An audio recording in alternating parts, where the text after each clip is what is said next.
A powerful necromancer known as the Corpse God has a final clash with a hero known as the Calamity Crusher. In that moment, he gets reincarnated as a young boy from a rich family. In this new world, he faces foes with inhuman speed and strength while trying to figure out how to live in peace. In his bid to conquer capitalism and maintain his innocence in front of women, a sign that reminds him of his old world pops up, and he tries to get to the bottom of it.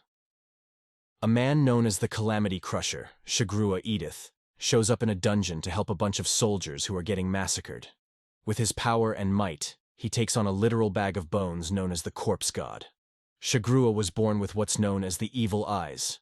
He can see the soul of every single thing that has been killed, the same ability that the Corpse God possesses.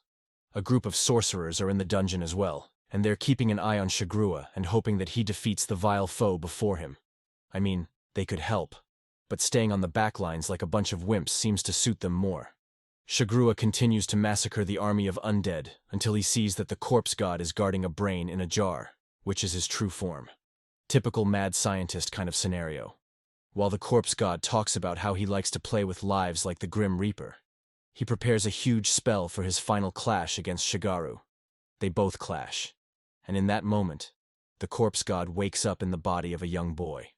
The boy's throat has been slit, but he manages to get up and see himself in a modern city. A drone flies by and sees the boy, and the guy on the other end of it makes a call. It seems a hit was ordered on the boy, but he only survived thanks to the Corpse God. Now, who in the world orders a hit on a young boy? How bad does your day have to be for that to happen? While the boy walks around, he gets confronted by some officers who are wondering if the blood on his throat is a design. With the memories flooding in, he remembers that the boy's name is Polka Shinoyama. Some weird girl named Misaki Sakimiya shows up and drags him away from the cops to an alley. Maybe the Corpse God was going to have a good time after showing up in a new world. Misaki smothers him in her melons before revealing that she was the one who tried killing him before. Polka has no choice but to run for his dear life. He has a hard time sensing the spirits and even healing the injury to his neck. Misaki shows up again, and they get into a fight. Polka's rebellious attitude seems to give Misaka quite an ecstatic feeling. You just know we have a crackhead on our hands. After entering an execution room, Polka was finally able to sense the spirits and use his powers to kill Misaki. Meanwhile, Shinoyama wonders what really happened to the soul of the Corpse God he was fighting. And so, the Corpse God was reborn in a new world where he would continue to toy with the souls of the dead. We see a brief flashback where the Corpse God was sold off by his parents. He then became a necromancer who was used on the battlefield. By the time he had gotten the peace he sought, the kingdom had begun killing all those associated with him. So he retaliated until meeting with Shinoyama before activating his reincarnation spell. Back to the present, the Corpse God is surprised at how easily Misaki died. Like, what did he expect a modern-day assassin to do against a necromancer? One stab, and she dropped like a log of wood. Meanwhile, the guy operating the surveillance drone saw everything that happened and sent the video to a lady named Clarissa. Then we see a scene where Misaki's parents were murdered by a strange man. That must have been when her brain snapped and she became a deranged child. She gets recruited by Clarissa and is known as the assassin Zaki. Also, people know she's a nutjob who kills with a smile. She only took on the job to kill Polka so she could find out how messed up she was. After completing her mission, she went off to try and kill herself before Takumi stopped her and told her that Polka was still alive. This led to the present moment. Luckily for her, the Corpse God revived her. The first thing she did was show off those huge melons before realizing they were surrounded by Clarissa and some operatives. Clarissa smothers Misaki in her own bigger melons, and I'm starting to wonder if I get to be next. The Corpse God then reveals that she's been turned into a zombie. The scene cuts off once again for Takumi to introduce himself as the drone guy. Yeah, he's the type who has never left his house and doesn't know what the touch of a woman feels like. Anyway, we get back to when the Corpse God was healing Misaki. Clarissa and the rest wondered why this kid was talking about magic in such a modern world. While he intimidates them, Clarissa decides to think about what to do with him. Then she gets news from Takumi about the Shakuzawa building that's burning. Thanks to his love for children, the Corpse God decides to head over to the building to rescue the kids there. He heads out with Takumi as his guide, while swinging through the city like your friendly neighborhood Spider-Man. After saving the children, they head back to the building, where Misaki finally wakes up. Takumi is still having a hard time trying to figure out what kind of person the corpse god is. After listening to the corpse god's wishes for peace, Clarissa introduces herself as Lisa Kuraki and offers to help him navigate life through the city. Of course, she happily dragged in Misaki and Takumi to help him. Takumi is worried about Misaki hanging out with the boy that killed her. But she never fails to show how much of a nutjob she is because she's excited about being killed. Takumi is helping the corpse god renovate the execution room, which he has moved into. The corpse god has told Polka's parents that the boy is out on a journey of self-discovery. I wonder how his parents must have believed that. The corpse god plans to find out who ordered a hit on Polka and talk to the person about it. Takumi lets him know that there are other intermediaries for assassins aside from Lisa, so he should still be wary. At the same time, he lets them know that he transferred the soul of Polka to one of Takumi's drones. The boy really went from being killed to becoming a surveillance drone. That's quite the twist of fate. While they discuss looking for a job, a man shows up to ask Misaki for help. Before she can say anything, the corpse god shows up to accept the job. He must really be desperate to make money. They need to take out some assassins who are after the guy who's offering the job. As they arrive at the hideout, the guys ambush Misaki, but she takes care of them. The client for the job then betrays them and shoots her. Unfortunately for him, this crazy girl is now a zombie. Thanks to his evil eyes, the corpse god saw the ghosts of the children that the guy had killed. That was his reason for accepting the job in the first place. He makes quick work of them and buries them alive. They head back, and Misaki doesn't hesitate to give the corpse god a view of her melons once more. Seriously, why doesn't she just keep herself covered? Takumi finally understands that the corpse god isn't as bad as he thought. He then relays the details of their mission to Lisa. The corpse god lets Misaki know that he could turn her into a vampire with enough mana. This crazy girl is already bad enough now that she can't die. Turning her into a vampire would just be like unleashing a nuclear warhead. Lisa gets a call from the client who ordered a hit on Polka, and she puts a pause on their dealings.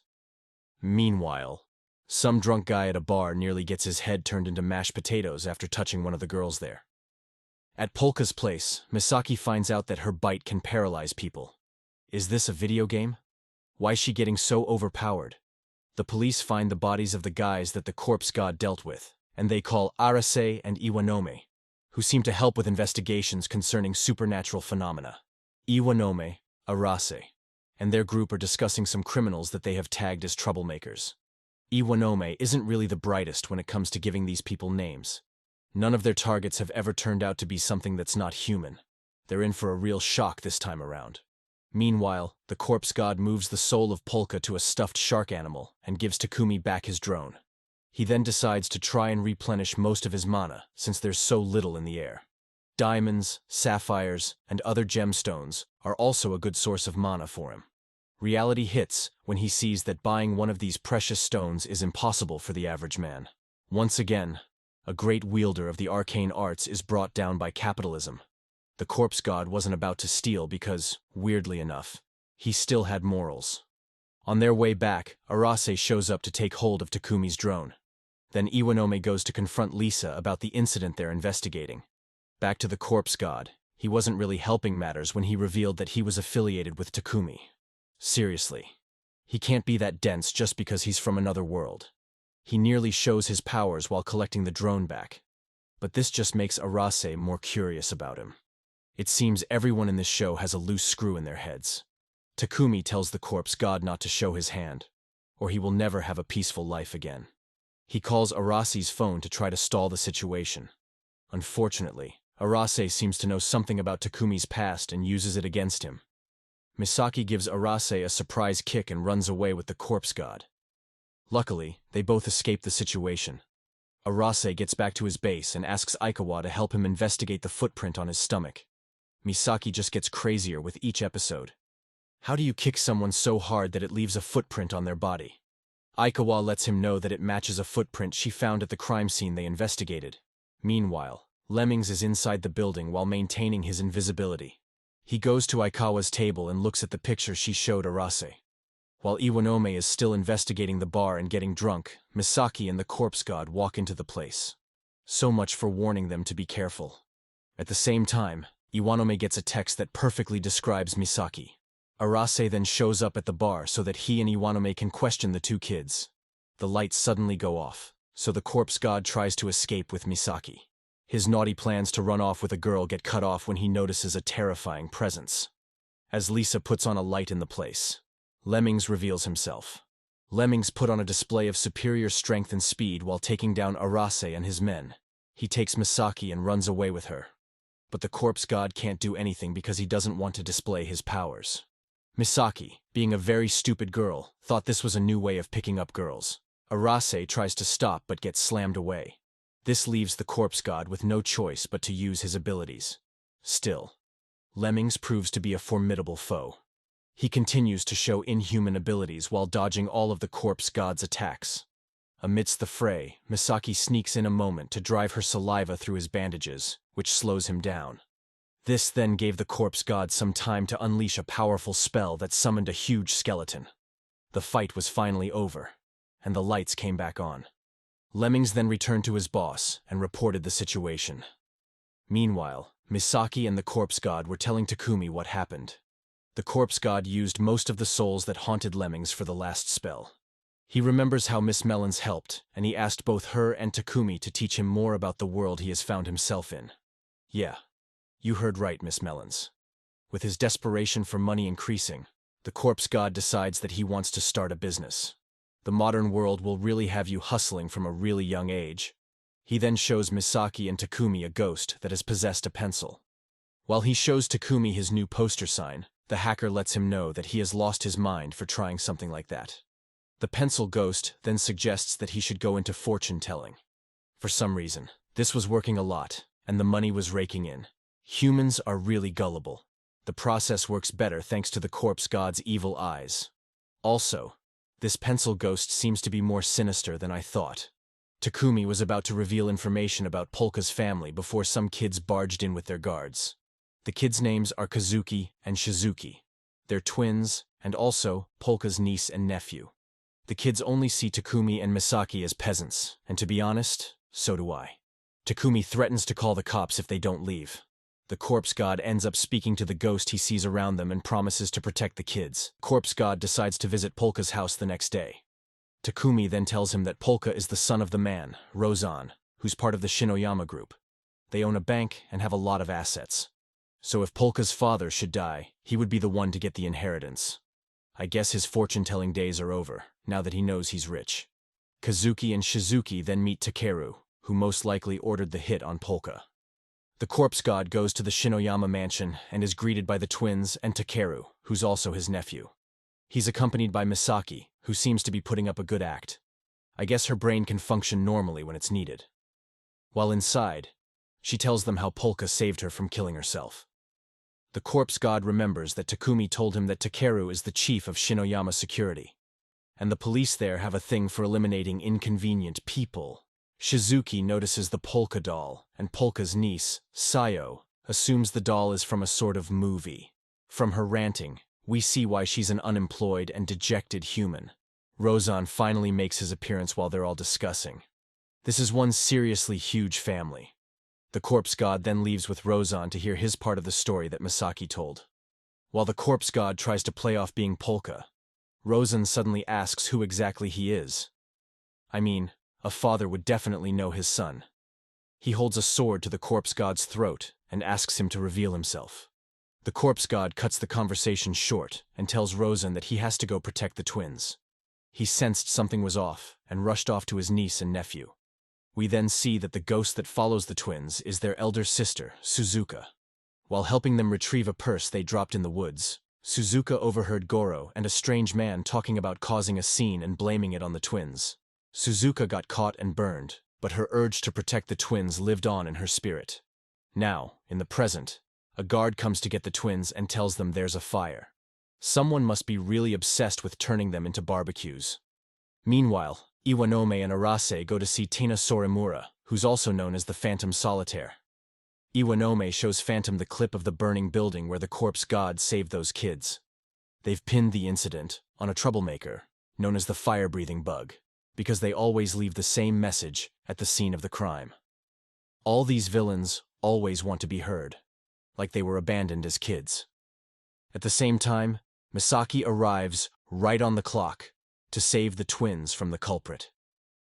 She continues fighting the crazy hothead, but the building is already burning, leaving the kids with nowhere to escape. Luckily, the corpse god shows up just in time to stop the building from falling on them. Meanwhile, the fatso, who had it all planned, got what was coming to him. It's always the ones who skip leg day. As the corpse god confronts the guy who started the fire, Lemmings shows up and takes the guy down. Takaru handles Goro, who was captured, while the police take the fire-breathing bug into custody, except he's not the real fire-breathing bug, and the real one burns him to a crisp in the police car. After the incident, Lemmings meets with Takeru and tells him that it was Polka who saved the twins. At the same time, the corpse god tells Rozan the truth about his origins. Rozan gets up to kill Misaki after hearing that she slit his son's throat. Unfortunately, this girl is like an itch that you can't get rid of. Polka then shows himself as the shark doll, and Rozan recognizes him immediately. I know parents can recognize their children, but this is just pushing it. Rozan then offers the corpse god to transfer his soul to a robot so Polka can have his body back. But the stupid boy wants to be inside the robot instead. He even enjoys being a shark doll more than being human. While the corpse god and Misaki head out, the twins come to thank them for saving their butts. Meanwhile, Iwanome was trying to get more information out of the Phantom, but the guy just escaped as if he was bored of staying in prison. Seriously, how useless can these cops be? Iwanome briefs his subordinates about the escape of the Phantom Solitaire. The Phantom became famous after kidnapping the Prime Minister. You see what I'm saying about security personnel being useless? The Phantom seems to be someone who commits these crimes solely for the fun of it, and in the process, Japanese security becomes an international laughingstock. On the other hand, the corpse god bought a radio from his meager savings to help him gather information. It didn't take long for the news to broadcast about the escape of the Phantom Solitaire, only for it to be that the very culprit is the one broadcasting about his return. He gives the police a 1-week grace before he resumes his theatrics. Not only are the police useless, but this guy is a complete crackhead, maybe even more than Misaki. After his broadcast, he goes ahead to meet with the fire-breathing bug on a rooftop. For some reason, the fire-breathing bug decides to communicate over a phone call, even though they're standing right opposite each other. The corpse god and his friends are, on the other hand, discussing the similarities between his world and Japan. He finds out that the depictions of dragons in this world's books are similar to how they are in his world. Poor Takumi is still having a hard time taking all these folktale stories into his brain. Meanwhile, the fire-breathing bug is trying to turn the Phantom Solitaire to ash. The two argue about their views of life, while the Phantom desperately tries not to be turned into a shish kebab.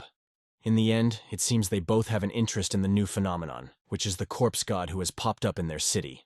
Sayo then suddenly shows up at the Polka's place with a truckload of toy sharks. Sayo just walks into the place and decides that she'll be staying there for a while. She introduces herself and her butler, Xiaoyu, to Misaki and Takumi. Sayo then tells them that her room was burned, so she lost her collection of shark toys. Oh, how will her poor soul ever see the light of day again? Xiaoyu shows them a message from Rosen asking for their help to shelter them in the meantime. The next morning, Sayo was still sulking and really putting down the mood in the room, so she decided to go back to bed. In a bid not to stress them about buying a mattress, Xiaoyu says that he can sleep while standing up. Just what kind of torture has this boy been through?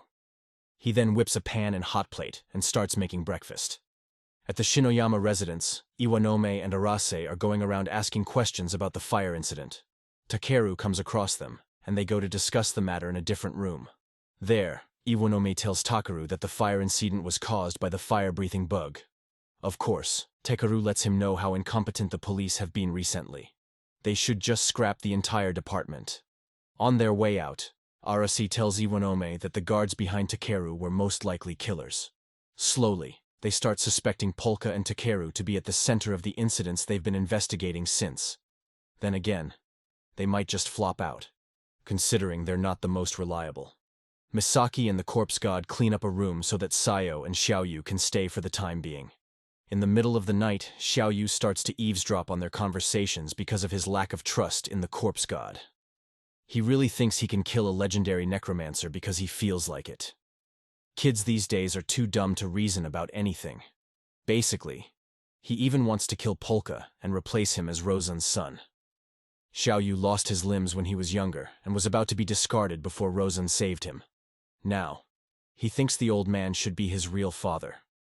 Meanwhile, Lisa and her lovers are still discussing the hit that was ordered on Polka. They're suspecting Xiaoyu and his family for probably ordering the hit. At the same time, I must say this particular scene was to die for. While Xiaoyu was eavesdropping, the corpse god already knew where he was. It wasn't helping that all the conversations he was hearing were about dragons and things he assumed were from a video game. Iwanome continues to brief his subordinates about Polka, while the Phantom Solitaire gets chased around town by the police. Why is he just walking around like he didn't escape prison? On the other hand, the corpse god was preparing for his fortune-telling when Iwanome and Arase walked into the building. Iwanome asks for his fortune to be told while Arase passes on it. I guess blacks everywhere really don't mess around with the spirits. The corpse god first lets Iwanome know that he can't help but find escaped prisoners.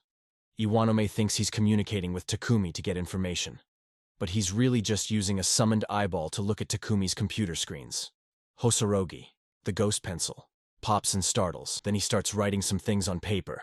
The cop gets angry after seeing the symbol that was drawn and nearly pummels the corpse god. Iwanome calms down and pays up before leaving.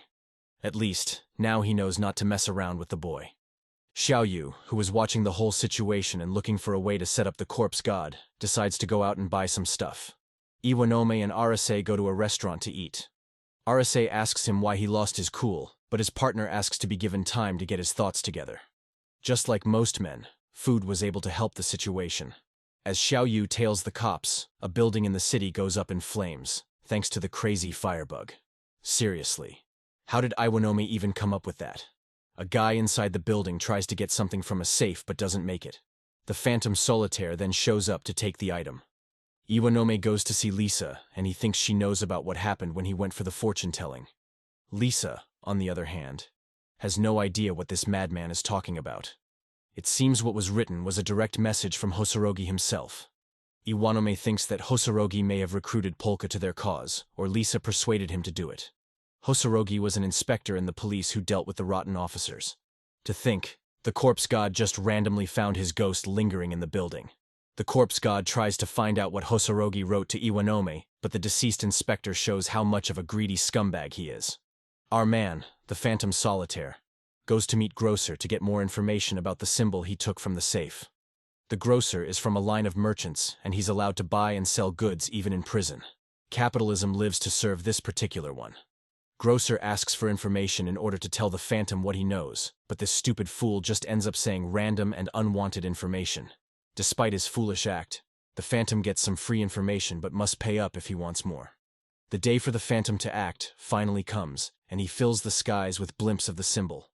The corpse god then recognizes it as the symbol of a fallen empire from his world. With the symbol flying around the skies, the hearts of those involved are racing. Iwanome tells Arase about it before getting called by the police headquarters. Back to how the Phantom got the information, the grocer charged him an outrageous amount for it. He was charged such an amount because the grocer felt it was worth half of his life's worth. But he would have charged way less if it was someone else. Basically, the Phantom got ripped off from head to toe. His life can't even be that valuable. The Phantom obviously didn't have such an amount, so he resorted to flying the symbol around the city. While on top of one of the blimps, someone snipes him. But they only hit a dummy. He then quickly goes on the news to rant about his near demise and lie about paying anyone with information on the symbol. Are TV signals even that easy to hijack? Or is everything in this town useless? Amidst the commotion, Sayo feels the need to know more about the empire that the corpse god was talking about.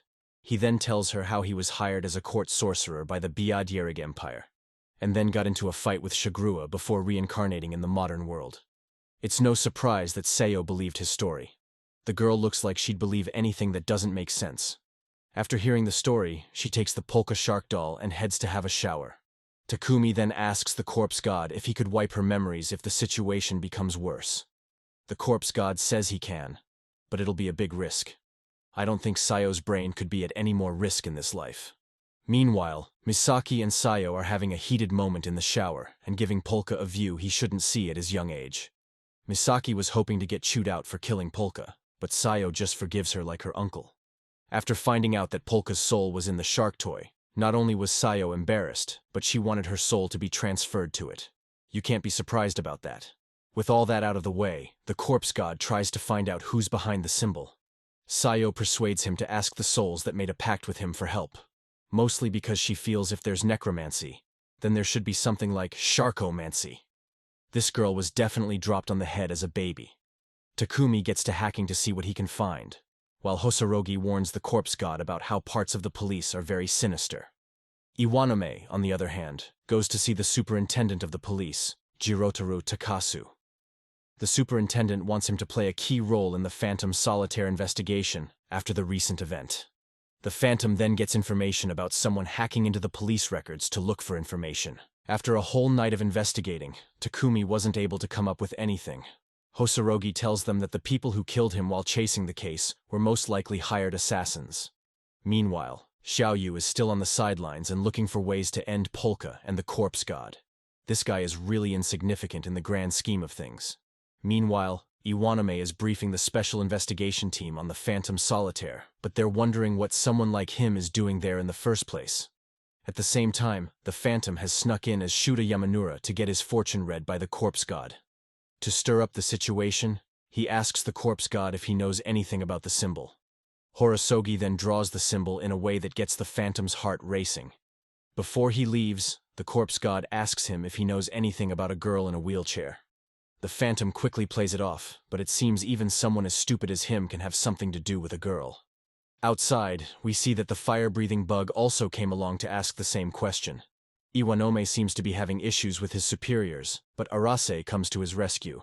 Then a guy in a white suit named Ranmaru Yatsu and a man named Danjo Tozawa come into the place and swiftly rearrange the shoulders of one of the guys making trouble. It happened so fast that the poor guy realized his place immediately. With the commotion over, Iwanome proceeds with his team to continue their work. On the rooftops of Polka's place, Xiaoyu comes across the Phantom rambling like a fool to himself. Inside, Polka wakes up the corpse god when he sees the fire-breathing bug's writing on the wall.